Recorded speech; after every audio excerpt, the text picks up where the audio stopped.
All right, everybody, Adam and Mike, Just the Tips podcast number 59, coming at you from the Maximum Results Fitness studio. Yeah, man, how you doing? I'm doing good, good. Dude, we got a special one today. I'm kind of excited. It is. It's a departure from a normal podcast, so if you're one of the JTT faithful, it's going to be a little bit different. If this is your first time, we're going to try and incorporate some more of these interview-style podcasts where we take you to some of the industry elites from around the golfing world. Yeah, so we got some good stuff coming up from our Thanksgiving trip. If you've been watching, following along, subscribed, we've been putting out Tobacco Road stuff. We had two really great days there.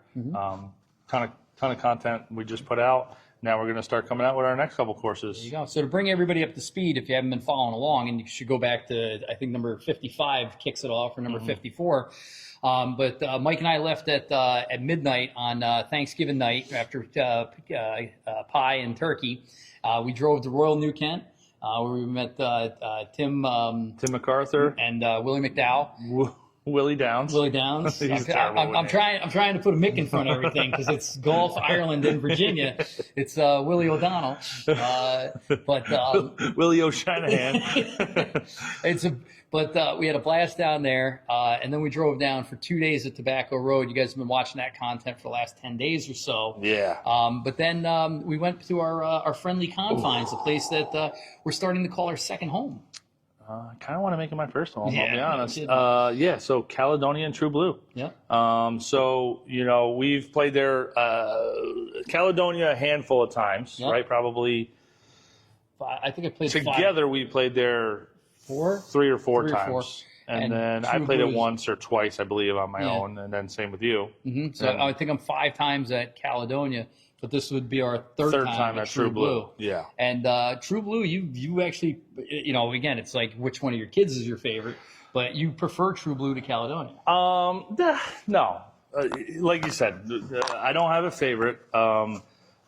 True Blue is a big boy course, man. Yeah. It's a big boy, and I just, I love Caledonia. That's like, it's definitely like in the feels, but there's a couple cool things that I noticed when we played True Blue the first time, and then the second time, and then the third time. You just kind of all these little things come out to you. Yeah. The more you learn about Mike Strantz and his design, and that's what we're going to bring to you today, is it just, it just grows on you, and like it's such a cool way. So I do like True Blue, and you like Caledonia? But like you said, I like my son and my daughter. I won't tell them which one I like more, but they know. Depends on the day. They know. Depends on the day. But it was really cool because, we're starting to make a move as a channel. And I think that's what you're going to discover about this upcoming video is, these days when we pull up the True Blue, it's like, hey, Adam and Mike. It's not like that. It's getting close. It's getting close. Yeah. For a place that's 700 miles away from our house, we get some nice love down here. Real quick, Base Cigars. We got some cigars here. So Base Cigars is a boutique cigar maker. They bring really unique blends of tobacco. These were their Thanksgiving release. They're still in pre-production, but if you ask nice, I'm sure you can get them at basecigar.com. But this is the San Andreas. San Andreas is a Maduro. Not a tough smoking Maduro. Really smooth, but a fuller body cigar. And perfect for the golf course. Really, really, really good burn.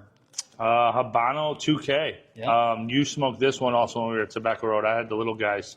What do you think about this one? So Habana is a little lighter cigar. That's more my style. Yeah, a mild to, and I wouldn't even get so far in the medium, but a white ash, a very smoky cigar, my favorite kind. But again, if you're not a big cigar guy, but you want something that is fun to smoke on the golf course, that's the one. So. Yeah. So the link is in our link tree, and use code JTT15 for 15% off. So 15% off of cigars, they can do that.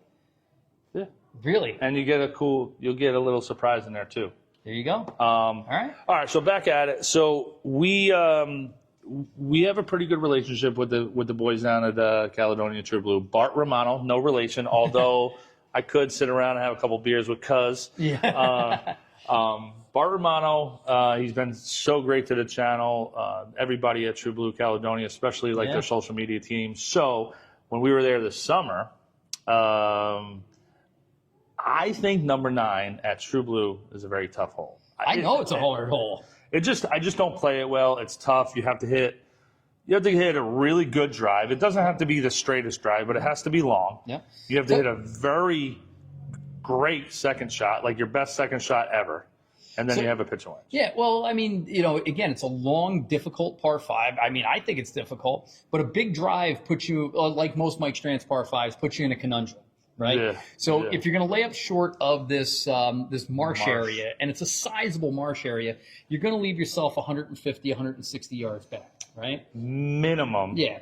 Or if you get right up to it. Yeah. Or if you're brave enough to carry this, and there's not a lot of room from over the marsh to the beginning of a very, like every Mike Strantz par 5, a very complex bunker or green complex, really heavily bunkered, some giant bunkers that they're just waiting to gobble up the ball. So it's super risk reward, because if you do go for it, now you got a wedge in. You could, if you really got it, you could end up in one of the bunkers. The green's not easy. You can end up in any one of the bunkers. So anyway, we were there this summer, and I was filming you, and I was like, the toughest hole on the East Coast, right? Toughest par 5 on the East Coast. Yeah. Well, their social media guy chimed back and like, what? What are you talking about? I'm like, what are you talking about? So when we got down to True Blue, I said, listen, I want to sit and talk with these guys and say, what's going on? Like, who thinks this hole is easy? Yeah.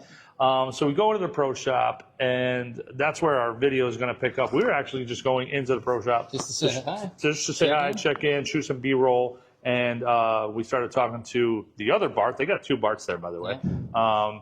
And we were talking about hole number 9. And then Bart Romano turns the corner, and, we just got at it talking. And he was like, that's an easy hole. He's like, you just play like a par 4. I'm like, yeah, I should play all par 5s like they're par 4.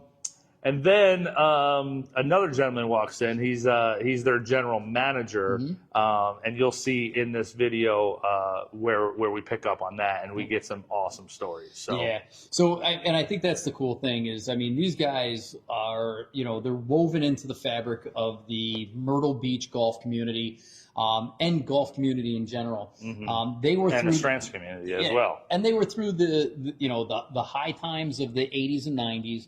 They were in there in the low times of the 2000s, 2010, and they're here bigger and better than ever in the renaissance of golf, the post-pandemic golf era. They talk a little bit about that, but this is a great inside look into one of America's great courses and the people that run it. And their look at Mike Strantz and what he did, especially with True Blue. Yeah.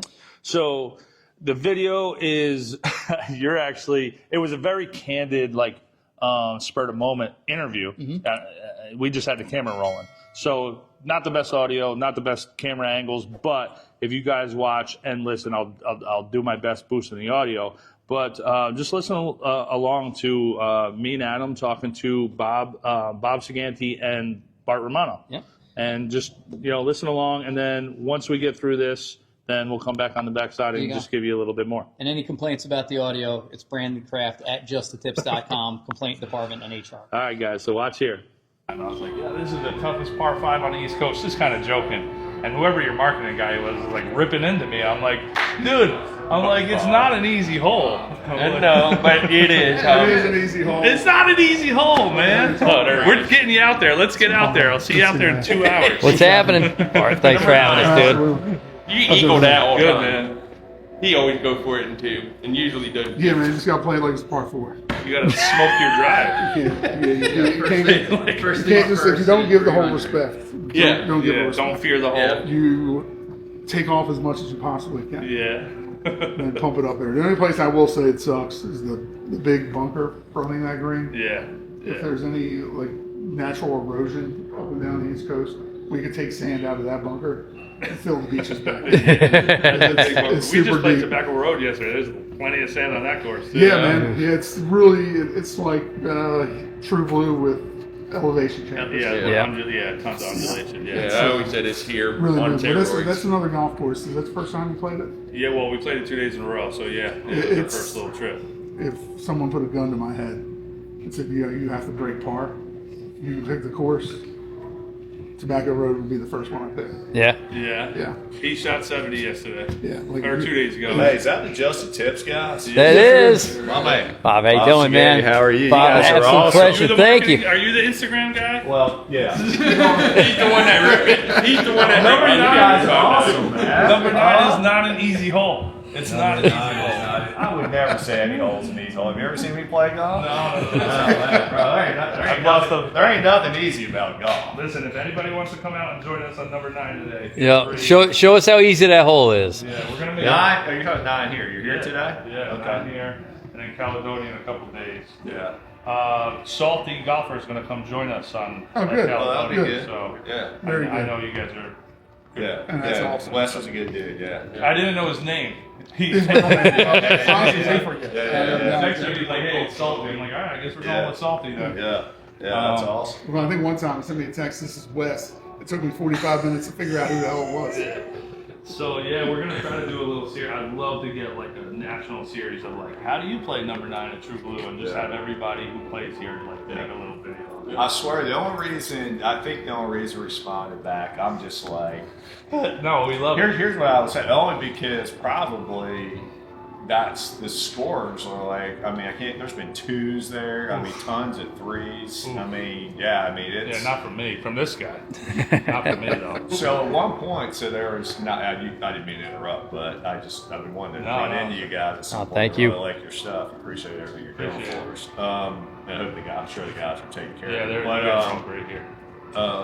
my train of thought was, when that Mike Strantz, of course, opened in '98, and then they came back. They asked the owners, asked them to come back. This was before Bart and I's time, not much before. I was over at Caledonia at the time, but to soften a couple areas. So where that creek, or whatever you want to call it, little marsh area cuts in there. Yeah. From that point to the green was basically all waste area. Oh. So you think that hole's hard now?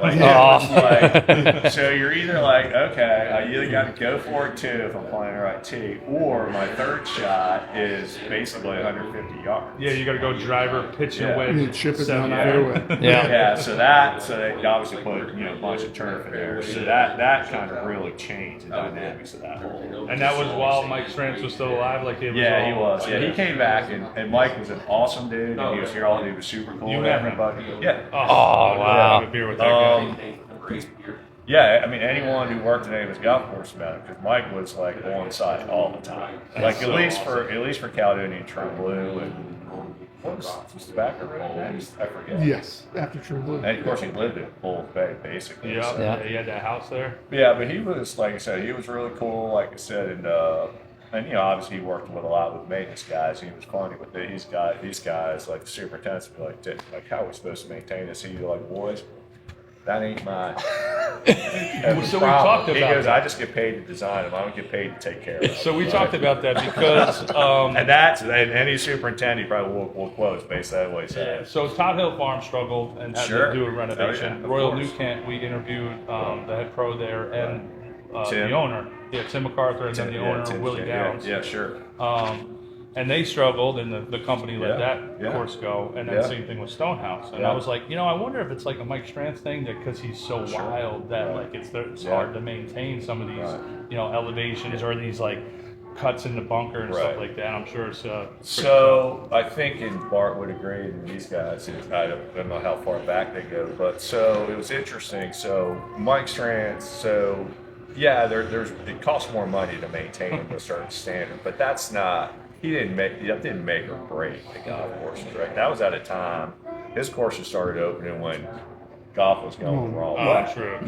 I mean, you think about it, right? Yeah. So late '90s was the high point. So he hit a home run with Caledonia right from Jump Street. I mean, that thing was solid gold, great. I mean, it's a softer. Obviously, it's not. Most folks feel that's a Strantz course. Well, it was his first one, so he's First trying to one. take it easy. Yeah.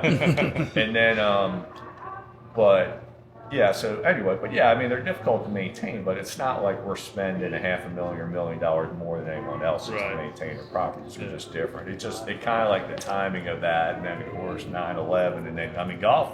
As you guys know, I mean, golf's been struggling Yeah. all the way up to COVID. To Like COVID, anyone yeah. was struggling to make money. Yeah. Yep. 90% of the courses in the country, public or private, were losing money. Yeah, We're yeah. breaking even. It was hard to make money. Yeah, and I guess in golf, the same investment company owned both Royal New Kent and Stonehouse. That's right, That went yeah. under, and Right. then somebody, Sure. those guys came in. So. And Todd Hill, matter of fact, we're a local ownership group. Been around since 1964. All old Myrtle Beach families, and it's just all different folks, right? And so they didn't know. You guys probably know this, but they didn't know much about golf. When they opened Caledonia, there when it campground business and a bunch of different things. But one of our original owners in Ponderosa Inc. actually took a share in Todd Hill Farm. Oh, nice. And they put some money behind it, but where it was located and the design, and it was just difficult. Yeah. There's a lot. I mean, There's nothing in Ashboro but Todd Hill. Yeah. You know, rock underneath all that. There grass and is, stuff like yeah. that too, so. And I was super excited when Craig Wood, he's the GM there, but those properties and ownership group took over because I knew they put some money in there, super passionate about it. Yeah, Robbie so we Wood, were those supposed to guys. play there yesterday, but they had to cover Yeah. the greens because the cold. The cold. Yeah, It's all relative. exactly. yeah. But that must have been something special spending some time with Strantz. It was. Yeah. Yeah, I mean, like I said, Mike was a busy guy, and he, he worked with his shapers, and as a matter of fact, Maverick Design, a couple of his guys are coming back and doing some refresh work for us. Mike Jones. Yes. I want to Really? with that guy too. Yeah, no kidding. Yeah, they've done. I mean, a fair amount of work. Small stuff, rebuilding tees, sort of reshaping some bunkers. But I mean, we're pretty fortunate that the golf courses are so architecturally solid. Yeah. That folks are closing and spending millions of dollars on renovation. Yeah. We're in a great circumstance, and we just need to refresh. Yeah. Right? Yeah. So there's some wear and tear areas. Play's been heavy. Yeah, you guys are always busy. Which is good. Yeah. Right. Everyone's making money. And golf's just in a great space right now. But anyway, yeah. So Mike he felt like he was down to earth then, right? I mean, he kind of he was geeked out on golf, and he would spend time, let you ride around with him if he wanted to, and he was just a unique guy, and the guy that all the guys in the maintenance crew, the superintendents loved him. Yeah. They appreciate the fact that he'd get in there and get dirty and. That type of scenario. Yeah, I don't see him wearing a lot of pictures of him wearing a tie and having a clipboard. No, I never saw that. No, like I said, I'm not trying to exact. Like I said, I was just starting at I was assisting at Caledonia and was going through the PGA program when he came on board. But he would come over here and play a little bit, and just go over to True Blue and see. The thing I remember about Mike, he didn't play much, but he was a 10 handicap, and he would just hit. Like one of the, I was a very good player back then. I'm terrible now. I still love it. But he would hit just these bombs. These sky high tee balls. You're like, dang, that guy can really get them. Yeah. That's awesome. But he didn't play much. Yep. But So we saw an interview with him when he was building. Was it Todd Hill? I think it was tobacco. When he was building one of the courses, and he talked about hey, I don't want to build Bombers Paradises. He's like, I don't want to build these giant long courses. We've always said about his par fives, and I think True Blue is a really good example of big, wide, forgiving tee shots, and the closer you get to the green, the harder it's going to become. Right. Even number 9, that green complex being easier than it is still that's what that entire hole is. Just putting yourself in place. What's your guys' favorite hole out here?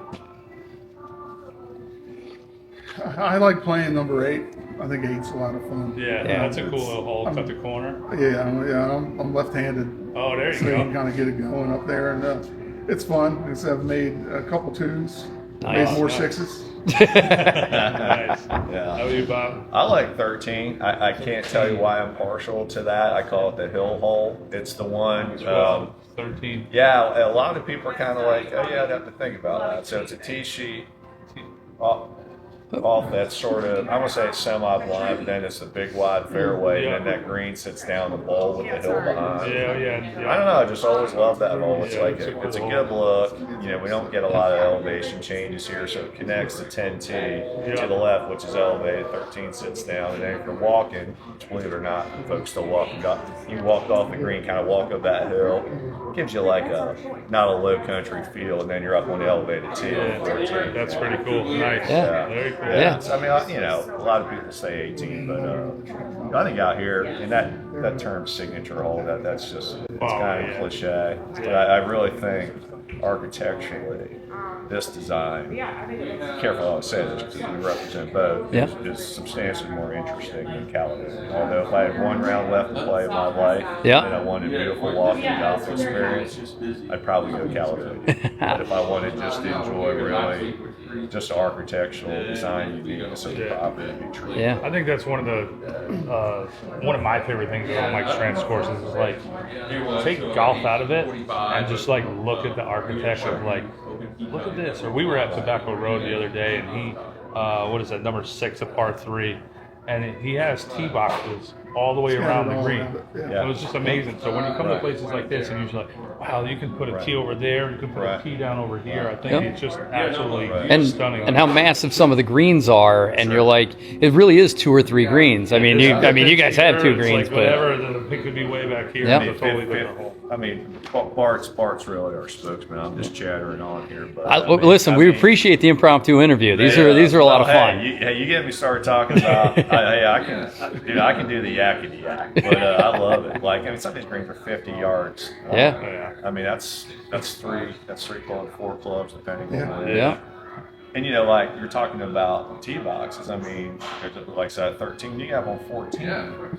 I mean, we just all the way made around up a too. name. It's We like just an started amphitheater. calling it the stadium hall. Yeah. Right? Yeah. Probably should have called it amphitheater, but so I mean, there's literally hundreds. I remember of team because locations you can we put up took there. we took our daughters here the first time last year, and we thought they were up on the left. I'm like, they got to be down over there. They were down over there. Right. I was like, all right. We actually, and rightly so, the maintenance group generally keeps them in sort of the same area, and we kind of laugh about it, give them a little nudge once in a while. Because if you spread them out where they could go, no one can find them. Yeah. I mean, that's how Yep. much. There's more acreage in those tee boxes than there is in a couple of probably. But most golf courses, I'm talking the vast majority of golf courses, the par 3, you have 30 feet from the front of the tee box to the back of the tee box, and you'll play there for the rest of your life, and that's what you're playing. Yeah. You know, I mean, you know, with the Strantz design, I just don't understand why more courses don't take that opportunity. I guess you need property, you need imagination. It's imagination. Yeah. Yeah, and I'm sure when you know the difference between mowing a standard tee box and having like number 3 at Tot Hill, there must be 75 tee locations up there. You got to mow all that, you know. You maintain it all, you know. Yeah. But Probably gonna weed whack most of it. yeah, but it is incredible to see, and every time you come back, you got a new experience, you know. Yeah, and we're really, like I said, the Renaissance. Well, not the Renaissance. There's always been those like really hardcore Strantz fans, right? Yeah. And I mean, we can comfortably say this. It's not a slate. Most recreational golfers or our customers. And don't get me wrong, we get the same golf crowd that Vandy gets and everyone else, but they're not necessarily in tune with the designers, but. You know, sort of everyone, and thanks to you guys and the guys at Tot Hill and Tobacco, we feel like we've done a good job. Really, just in Golf Crusade, all those guys, right? Everyone, the social media thing has really kind of made folks more aware of Mike Strantz and the work he did. You know, I mean, he was getting plenty of recognition before he passed. Yeah, but to have 9 courses and be in the top 10 golf architects. Yeah. Right. And everyone, I've never been out there. Everyone says Monterey Peninsula. It's just a complete, it's like We got to try to get out to unbelievable. those. Yeah, we were gonna fly out of Charleston. We were stretching this thing out, but the wives at one point or another like that's enough. You know, we're gonna come back. The Christmas trees are decorated. But hey, Mike and I always say about True Blue that the course feels gigantic. A lot of times you turn around from the green and you look back and what you play and you're like, it just takes up so much space. What's the acreage of the course? Any idea? It's about 320, yeah. 325? Oh, yeah. It feels like it. So up north, like Yeah, say 100 acres is pretty you can standard. get 18 holes in. Well, Yep. 325. you would say, 325, so comparative, right? So Caledonia's about 110. Yeah. Okay. So, but and to have this property in the golf capital of the world, you know, to have the space to put 3 courses in, but to have the discipline to only put 1 in is pretty Well, special. it gives it a unique feeling, especially Yeah. to the area. Yep. And, I remember being on what's 15. 15. I was on the green, and I just turned around and I was like, how much land this is. Yeah. And it was just big. Yeah. Huge. But it feels like it. It really does. I mean, so we I have. still wasn't even on the fairway. Yeah, it was interesting because the ownership group, like I said, Caledonia was such a success, and they kind of, you know, they had the property over here, and it's obviously, I mean, it's a different property. It's not, you know, really live oaks. It's not marsh fronted, you know, et cetera. So they just let Mike have at it. They said, go ahead. So awesome. And you can tell he did that, and I hope I don't get in trouble for this, because he built a 16-acre practice facility, right, with literally a lake in front of one of the practice tees and high flash bunkers, greens, right? No architect would build. Well, excuse me, he would build a practice facility like that, but no ownership group has to maintain that. Yeah. And then, you know, dig tens of thousands of golf balls out in front of that practice, out of that lake area to do that. And it's a 16-acre L-shaped practice facility that goes back, and actually there's a golf academy back there. Oh, nice. And if you pull up on it, you go, and it's a very well-regarded golf academy, Steve Dresser Golf Academy, and you go, you sit there and you go, who the hell would put a lake in front of a golf academy school? Right? I mean, I feel like if there was a lake out there right now, that's what it looks like. You guys be buying But he did it. I mean, and trust me, it looks awesome. And our looks superintendent, cool. Kevin Tompkins, is his crew. They maintain it just like they maintain the golf course. And, I mean, it looks awesome. We're going to take a ride back there. Yeah, we are. Off camera. I We were crashed on the camera drone. the whole time? I crashed the drone the other Did day. I cuss? Did I No, you were good. But we can cut out anything that you don't want. Everyone's used to that. So I crashed the drone the other day. So He we're bounced going it off down the to side of the roof of Royal New Kent. But we're driving to Charleston tonight, going to play the Ocean Course tomorrow, and I'm going to meet with somebody, get a drone, and then hopefully when we come back up for Caledonia, we'll have some vehicles. We couldn't really fly the drone. Well, we could have here today, but not at Caledonia because of the ladies. So I really want to get tons of drone footage of this place, man. So we're back. Boy, that was a great trip. That's the one thing I love about our channel, is being able to watch the videos and the stuff that we end up capturing. Yeah, you know, it is cool because, you know, you play these courses and you play these holes and you replay them in your mind, and then, you know, you have them from a POV view, but then to have that camera view is really cool too. But, you know, having these awesome exclusive interviews with these people, Bob was, you know, working at the courses then when Strantz was around and coming around and build those courses. So I think it was cool too, because you don't normally throw yourself out there for the interviews. It just so happened I had the camera in my hand. I was looking for a shirt, and I figured I was filming. And next thing you know, you guys are in a pretty heavy duty conversation. Yeah, and that was just like four guys talking golf, talking Strantz, talking Caledonia True Blue, and you know, learning, you know, and I'll be honest, you know, learning some of that like behind the scenes stuff of like how the property developed and how they just like gave Strantz like, hey man, have at it. And you know, it was really cool. So well, I think the other thing too is I think that's the difference with Mike Strantz is that you know, and not to crap on anybody else, but you could hear you know, Bob saying, he goes, I'm just never enamored with course designers because they would just show up and be like, yeah, and then they put their name on it. You know, like not for nothing, and I won't name the courses, but it's kind of famous, you know, especially professional golfers are like, I'm the golf designer, blah, blah, blah, course designed by blah, blah, blah. They might have had a hand in it, but they weren't they weren't in their blue jeans riding a horse with a can of spray paint going, move that rock and lower that bunker. Don't be giving too much stuff away. We do have more interviews coming out, but I think this was really cool too because this was the first time. If you know, watch that whole video where like Bob comes around the corner, he's like, "Is this just the tips, guys?" Yeah. And I think Bob, I don't know, I'm gonna email him.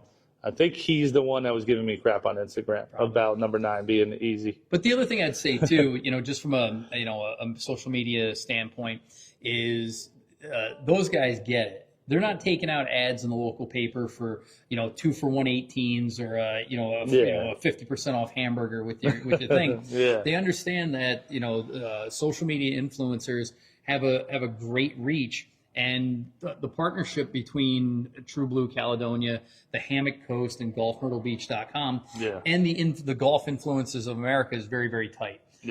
We appreciate everything they do for us. They seem to have a great appreciation for what we do, which makes me feel great. Yeah, and it's really cool because you sit there and you kind of talk to these guys, and they're just a couple dudes, but they really truly understand like what they have. Mm-hmm. They truly understand what they're doing with the social media stuff, and I mean, I think out of everything that we follow on social media, regardless of if it's some golf influencer, some hot chick golfer. Yeah. I think Caledonia and True Blue post the most out of every single page on the entire World Wide Web.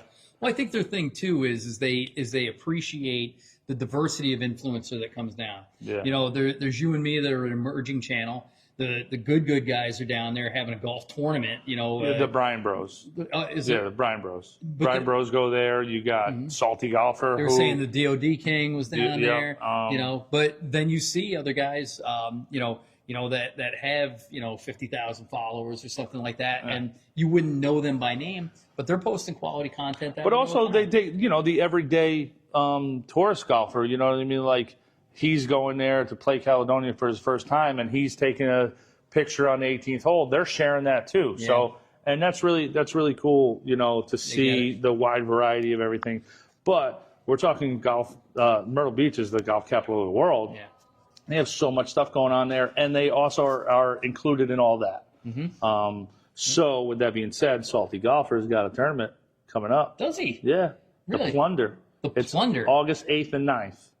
Really? Not coming up, but it is this year. So that we were talking about that as a possible, I think that's the weekend before Maddie goes off to college. So we're all going down. That could be perfect. All right. So Jamie and Maddie can be partners. Me and you be partners. I like it. All right. Or me and Jamie. Yeah.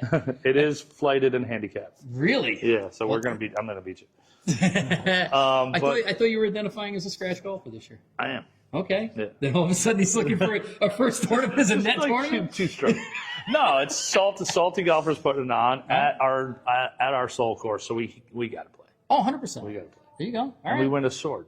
We win, you get like a golden sword, like a pirate sword. Is it a real sword? Why? I mean, you want to cut your other finger off? No, but I'm 48 years old and I don't have a sword. I've been. Do you have a chainsaw? I do have a chainsaw. Oh, there you go. Yep. There you go. You're getting there. Yeah. No, but I should have a sword, right? Like, do you have a sword? No, I don't. Why don't you have a sword? I will have a sword by August 10th. All right. Let's go, Salty Golfer. All right. You think he'll have his beers there? Definitely. He sets up a booth. He runs the whole thing. I love it. And he's on site and out there talking to everybody. So, yeah. All right. Dude, I love Myrtle Beach. Yeah. I love Caledonia True Blue. I do too. So, and like I said, it's great to be recognized for the small amount of space we take up, but to be able to be given some really good advice and industry advice on how to become more important. You had a major takeaway though, like on the car ride back. You were like, hey, I'm going to do something different because of that interview though. Yeah. You want me to talk about that now? I would. Yeah. Yeah. So I mean, it really. Once we got to the first tee, it kind of hit me of like what had just happened, and I was kind of thinking about the whole round, in between birdies. But most of the time that in between birdies, most of the time, one at Royal New Kent, and then the one at I don't think you don't think I had a birdie on True Blue. Did you have a birdie at True Blue? Yeah, 7. I had a birdie at 7. Knocked it tight. Oh, that's true. Yeah. You'll see that. No, but that's the only video you're going to see from True Blue. Me hitting it tight on 7. But no, when you get into the channel, you kind of trying to figure out like what your space is and what your purpose is, and that relationship that we built with True Blue and Caledonia and some of the other stuff that's going to be coming out, the interview with Willie that we had and everything like that, it makes me want this channel to be more about